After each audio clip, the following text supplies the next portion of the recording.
I want you to allow me now to take you to Uganda. Yes. Ugandans are complaining in the comment section. They are saying they are oppressed. The regime is not actually delivering what they want.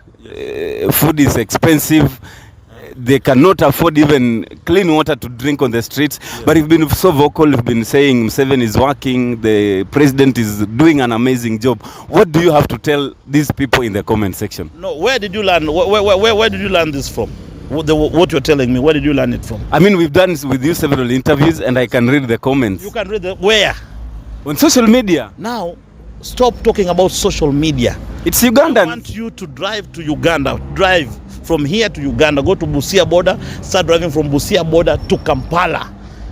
Ask those questions on ground. Stop depending on social media. Social media is full of lies. Social media is full of, people that are in America, they're in Saudi Arabia, they're in where, they are working out of the country.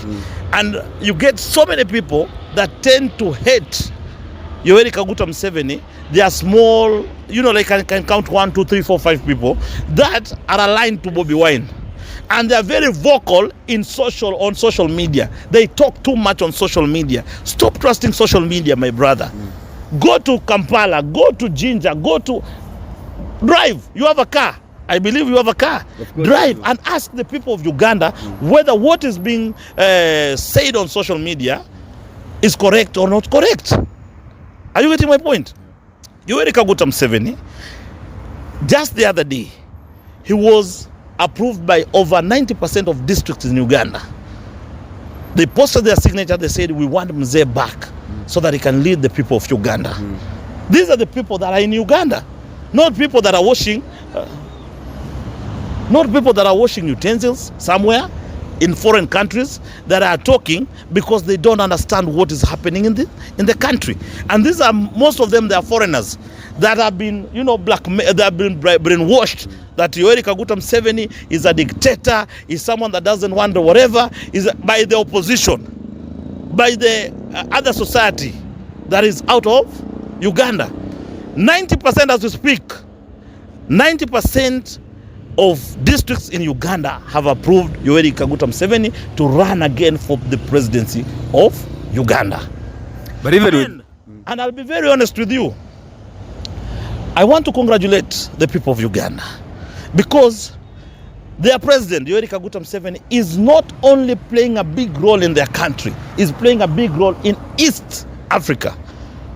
Are you getting my point? He's playing a big role in Kenya, he's playing a big role in Southern Sudan, he's playing a big role in Tanzania.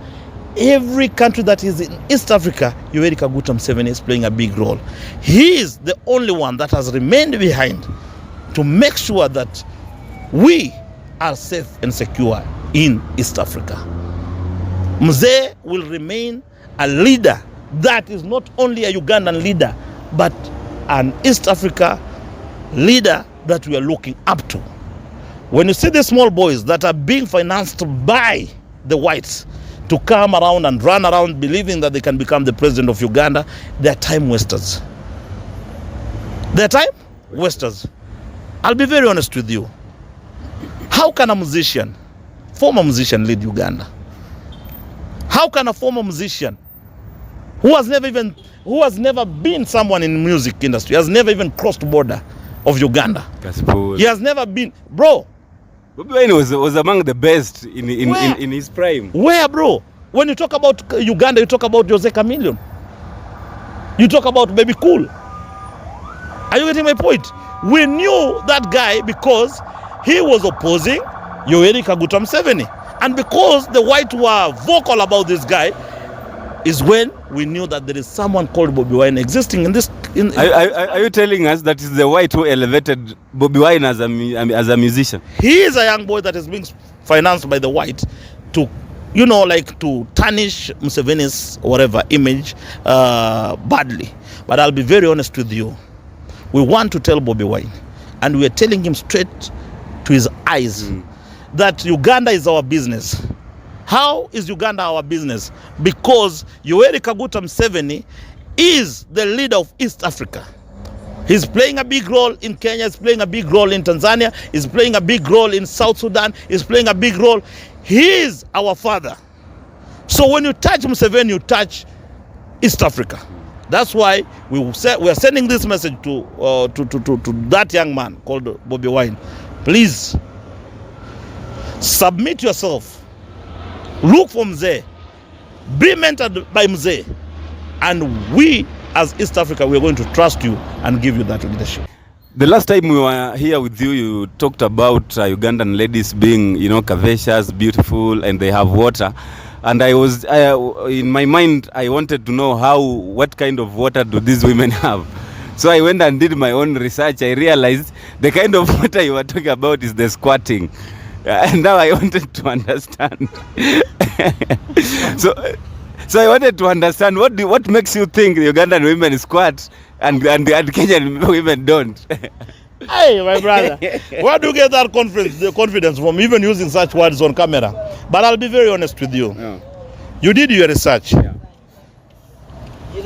Tell me the outcome of your research. What makes them do that? No, the only research I've not done is the practical research, but